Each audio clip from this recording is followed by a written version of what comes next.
الهيئة الإدارية لنادي السماوة تعاقدها مع 5 لاعبين جدد لتمثيل فريقها الكروي في منافسات دوري الدرجة الأولى لكرة القدم، والعمل على تصحيح مسار الفريق في منافسات الدوري بعد النتائج المخيبة لجماهير الفريق.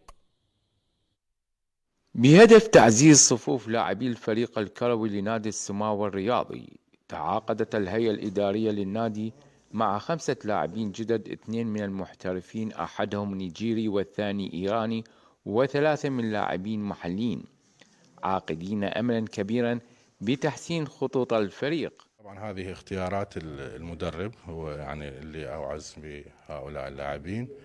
المدرب علي جواد أيضا مدرب راقي وذو إمكانية راقية، وإن شاء الله احنا نأمل بالفريق راح ينتقل نقلة بحيل الله جيدة، يعني بعد النتيجة الأخيرة على فريق الجولان ب3-2 وشوية خلت الفريق في الميدان.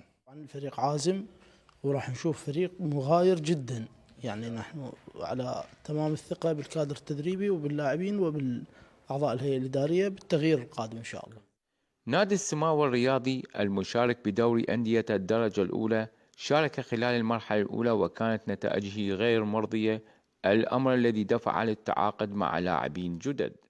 أنا كنت ألعب بالدور الممتاز الإيراني وكابتن جامعة منتخب الجامعات دور آسيوي ماشي، وعد البلاي اوف كنت ويا نادي الناصرية.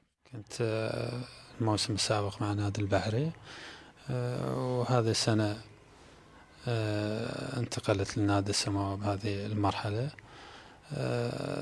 طبعا شرف لكل لاعب أن يمثل هذا النادي، نادي عريق ونادي له سمعته واسمه سواء بالدوري الممتاز أو حاليا بالدرجة الأولى. الهيئة الإدارية ومن خلفها الجمهور السماوي عقدوا العزم على عودة إلى دور الأضواء بعد تخطيهم دور الدرجة الأولى وعودتهم من جديد إلى دور الكبار الذي طالما سجلوا أسماءهم فيه. لقناة العراقية الرياضية، فارس الوهامي، المثنى.